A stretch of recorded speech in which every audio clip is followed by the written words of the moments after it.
Hello guys, how's it going? My name is Dal, and as of today, Mr. Pandaria Remix Time Running mode is coming to World of Warcraft. In today's video, I wanted to do an overview of this brand new mode, which we got to test for a little bit of time when it was available for a handful of days over on the PTR a while ago.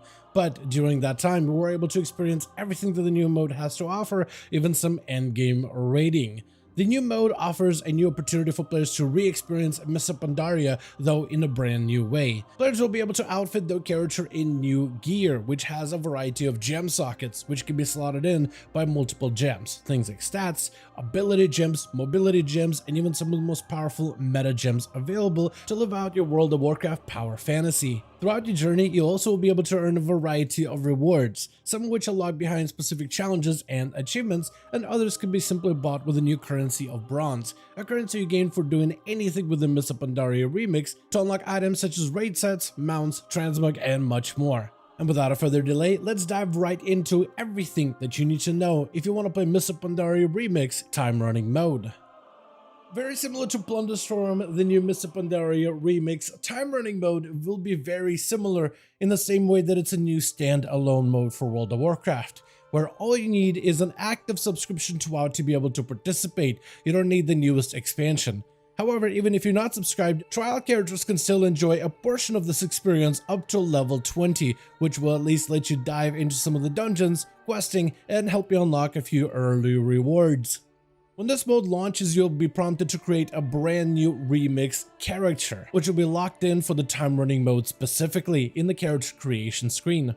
You'll be able to make a character on the very same realm that you played your main on, though those characters will only be able to experience the remix mode of World of Warcraft. All remix characters will start out initially on the Timeless Isle and meet up with the Turnus as well as the Infinite Dragonflight in order to get a couple of intro quests out of the way. In that intro quest, you'll learn how gearing will work in this new mode, some of the different ways for you to be able to extract gems out of your items, how to scrap any gear that you don't want to be using, and you'll also obtain and learn how to upgrade the Cloak of Infinite Potential. Wouldn't be a Mr. Pandaria mode without a brand new legendary cloak for you to earn. And the Cloak of Infinite Potential speaks to its name as it continues to scale as you interact with more content of Pandaria.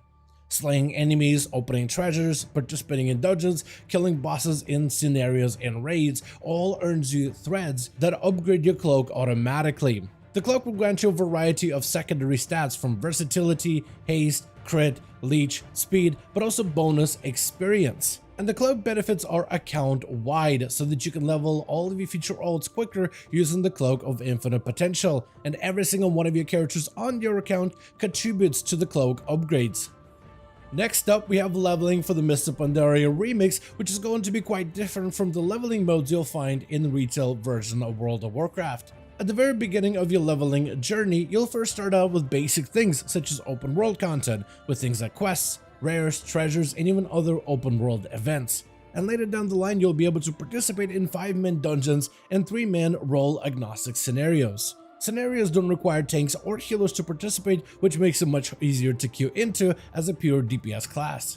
Later down the line, at level 25, you'll start to participate in level up raids. And it's one of the coolest experiences to be able to jump straight into Mogashan Vault's LFR on a level 25 character. During our testing, level up raids was the best way for you to be able to gain quite a bit of experience, but also a fantastic opportunity for you to find new gear and upgrades. You'll be able to jump straight into Mogashan Vaults at level 25, Heart of Fear at 35, Terrace of Endless Springs at 40, Throne of Thunder at 50, and Siege of Orgrimmar at 60. Flying as well as dragon running will also be both available day one with this brand new experience, and you'll be able to fly in every single one of the zones from your level 10 character, except for certain areas such as Isle of Thunder, Isle of Giants, and Timeless Isle. Leveling for this mode is accelerated, which means that as you upgrade your cloak, you'll actually gain more and more experience, which means that the Mr. Pandaria Remix will be fantastic for leveling any alts in the future, especially after Mr. Pandaria Time Running mode ends, which is right now slated on the calendar to be around August 19th. All characters leveled during Mr. Pandaria mode will then be converted into retail characters. meaning that Miss Pandaria Timerunning would be a fantastic opportunity for you to level some brand new characters. Whether you're looking to get your heritage armor sets, which all Timerunning characters will be accessible for, or if you simply want to expand the number of classes you want to have available for you for the War Within expansion. Next, we also gotta go over the Miss Pandaria Remix mode Currency of Bronze. Basically doing everything in Miss Pandaria, from dungeons, questing, treasures, slaying elites, and participating in endgame activities will allow you to earn a new currency of bronze. And the currency of bronze will have multiple uses in the Pandaria Timerunning mode. It'll be the primary currency of how you'll be able to purchase cosmetics, buy gear upgrades, customize your gear with gems, and upgrade your gear and class abilities. You'll be able to spend this new currency in bazaars, which are located in every single one of Miss Pandaria's major zones. You should be able to find them on your map quite easily, and you'll likely end up visiting bazaars quite often in order to exchange your bronze for all of your needs. Next, let's talk about gear, as gearing is going to be quite different in Miss Pandaria Remix. Compared to retail, gear in Timerunning mode isn't going to have as many stats, but instead will have a ton of new sockets for you to gem stuff into. And there's multiple types of gems that you'll be able to equip in all of your gear, such as prismatic gems, which are essentially stat gems. The stats these gems can provide can be anything from critical strike, mastery, versatility, and haste, but also other stats such as armor, health regeneration, speed, and leech. The prismatic gems can also be combined together to create a higher quality of each gem rarity. So 3 green gems can turn into a single blue gem, and 3 blue gems can turn into an epic purple gem, with each rarity of gems increasing the amount of stats you get from them. But you can also turn 3 purple gems into a perfect legendary gem, which doesn't gain any of the primary stats, but does provide you with additional stamina for endgame progression. Next, we have cogwheel gems, and cogwheel gems are essentially movement gems that add new abilities for your class and character. This can be anything like class-specific movement abilities, so if you play a paladin, you could then be a paladin with a mage's blink, or a rogue's sprint, a monk's roll, heroic leap for a warrior, or even leap of faith from a priest. But you also can get Shadowland-specific fan-favorite abilities such as Soul Shape and Door of Shadows. But even utility stuff such as a Warlock's Death Pact, Rogue's Vanish, and many others. Another type of gem you'll be able to see quite often is Tinker gems, which are essentially combat effect gems. These can give you a variety of different passive abilities that can synergize into a variety of builds. Some of them are simple, like the Gem of Slay. When you attack an enemy that's below 10% of health, you'll attempt to slay them, inflicting shatter damage equal to 100% of your maximum health. But you can only attempt to slay a target once. Other gems will be a little bit more synergetic, such as Arcanist's Edge. Your attacks consume 20% of your active Absorb Shield effect to inflict arcane damage equal to the amount consumed. And you can pair that gem together with other gems that provide you absorption effects in order to create a defensive and an offensive value combo. Then we have more unique gems such as Searing Light, where 7% of all your healing is collected on allies as Searing Light. After 3 seconds, Searing Light is consumed to heal your ally and inflict holy damage to all enemies within 12 yards. And the last separate gem you'll be able to see is a meta gem, which offers some of the strongest abilities in the Remix mode that really help you create and construct your full powerful build.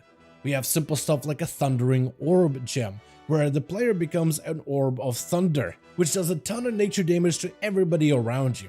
And while transformed, you take 50% less damage and are permanently immune to crowd control. We have gems such as Ward of Salvation, which is more of a heal-centric gem, where it'll heal an ally but also mark them with the Ward of Salvation for 10 seconds. All healing during that time becomes an Absorb Shield instead, and when the ward expires, it explodes, dealing holy damage equal to the remaining amount of Absorb left. You also have a variety of unique utility gems that are more party-oriented, such as Tireless Spirit, which for a short moment grants all party members a buff that removes resource costs on all of their abilities for a short amount of time. And you have so many other gems that you can find during Miss Pandaria Remix, but if I were to go over them in this video, then I think it will take out a lot of the discovery and exploration out of the new mode, but you'll be able to find these gems everywhere. You'll be able to find them while slaying enemies out in the open world, or you could always exchange the bronze currency in order to chance some of the most powerful gems from the Bazaar vendors.